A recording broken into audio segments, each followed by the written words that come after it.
Hello everyone, how are you today? Let me introduce myself. My name is Mariska Maulani and I am 23410X. I am from Management 23B. Here I will explain the material about the nature of strategic management. So let's start and enjoy watching to my video.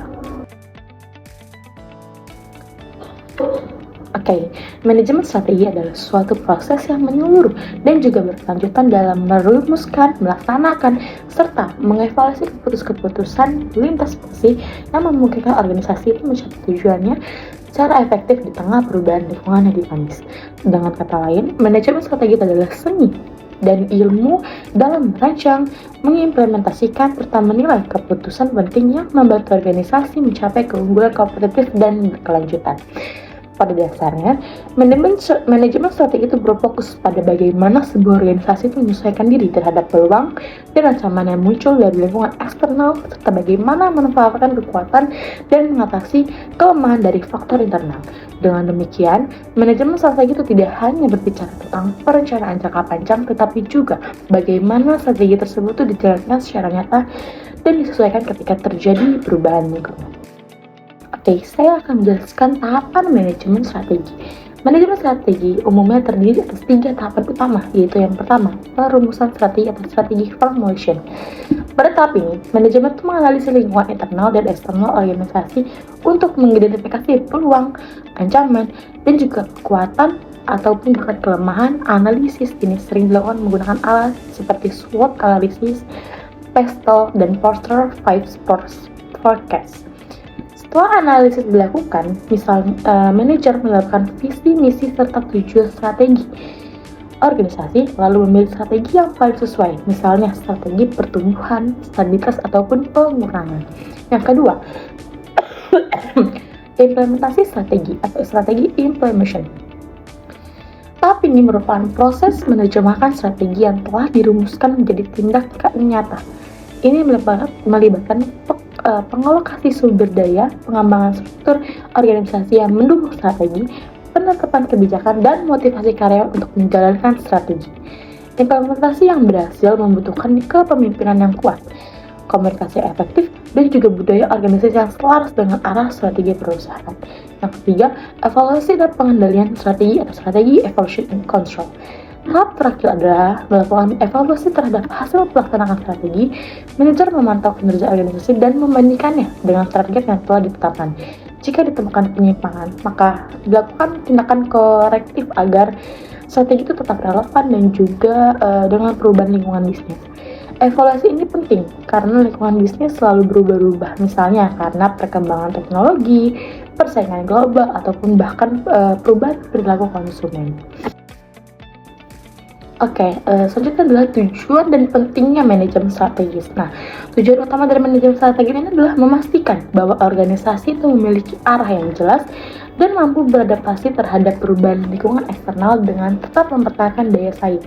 Manajemen strategi itu membantu organisasi untuk meningkatkan efektivitas dan efisiensi dalam pengambilan keputusan, mengantisipasi perubahan lingkungan bisnis, meningkatkan koordinasi antar bagian dalam organisasi, mengidentifikasi peluang dan ancaman sejak dini, dan juga terakhir telah menjamin keberlanjutan dan pertumbuhan jangka panjang organisasi. Selain itu, manajemen strategi juga menjadi dasar bagi perusahaan untuk menciptakan keunggulan kompetitif atau competitive advantage, yaitu kemampuan organisasi untuk unggul dibanding pesaing melalui inovasi, kualitas, ataupun efisiensi. Oke, contoh penerapan manajemen strategis. Sebagai contoh, PT Telkom Indonesia menerapkan manajemen strategis dengan bertransformasi dari perusahaan telekomunikasi tradisional menjadi perusahaan digital. Mereka merumuskan strategi baru yang berfokus pada layanan digital seperti data center, cloud, dan solusi digital bagi pelanggan. Implementasi strategi dilakukan dengan memperkuat infrastruktur teknologi, mengembangkan SDM digital, serta membangun budaya inovasi. Hasilnya, Telkom berhasil tetap relevan dan bersaing di era digital.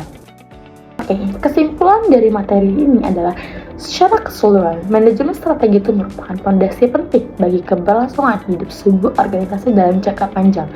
Melalui manajemen strategi, organisasi tidak hanya berfokus pada kegiatan operasional sehari-hari, tetapi juga memandang jauh ke depan untuk mempersiapkan diri menghadapi tantangan dan peluang masa depan. Proses manajemen strategi itu membantu organisasi untuk memahami siapa mereka, apa yang ingin dicapai, dan bagaimana cara terbaik untuk mencapainya dalam lingkungan bisnis yang terus berubah. Dalam konteks modern, manajemen strategi ini menjadi semakin penting karena dunia bisnis kita berada dalam era yang sangat dinamis, ditandai oleh globalisasi, kemajuan teknologi, serta perubahan perilaku konsumen yang cepat. Organisasi tidak hanya memiliki strategi yang jelas dan adaptif, akan sulit bertahan di tengah kompetisi yang ketat.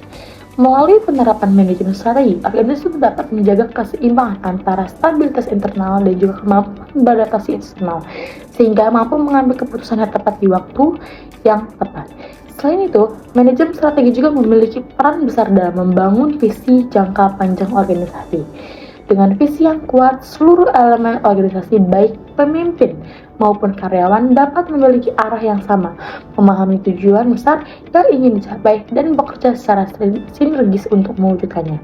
Strategi yang baik tidak hanya disusun di level manajemen atas, tetapi juga dipahami dan dijalankan oleh seluruh anggota organisasi, sehingga strategi tersebut benar-benar hidup dalam budaya kerja perusahaan. Nah,